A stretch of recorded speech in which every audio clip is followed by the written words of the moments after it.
Welcome to the last breakfast. Please enjoy the video. In this video, I will explain how to make pasta pizza. First, cook about 8 ounces of your preferred pasta, like penne or spaghetti, until it's perfectly al dente. Drain it thoroughly, then combine it with 1 beaten egg and 1/4 cup of grated Parmesan cheese.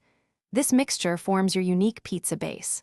Press it firmly into a greased 9-inch pie dish or an oven-safe skillet, creating a sturdy foundation for your delicious pasta pizza. Now, let's get that pasta crust ready. Pop your pasta base into an oven preheated to 375 degrees Fahrenheit. Bake it for about 15 minutes, or until it turns a lovely golden brown and feels firm to the touch.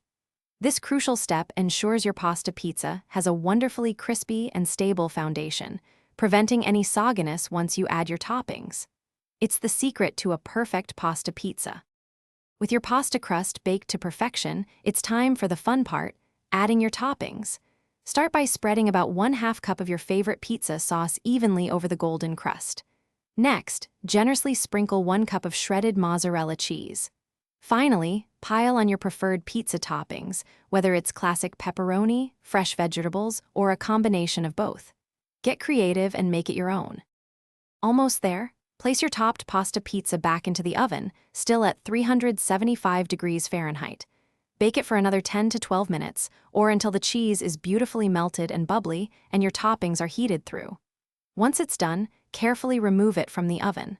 Let it cool for about 5 minutes before slicing and serving. This brief resting period helps the pizza set, making it easier to cut and enjoy. Thanks for watching. If this was helpful, leave a like and consider subscribing. See you next time.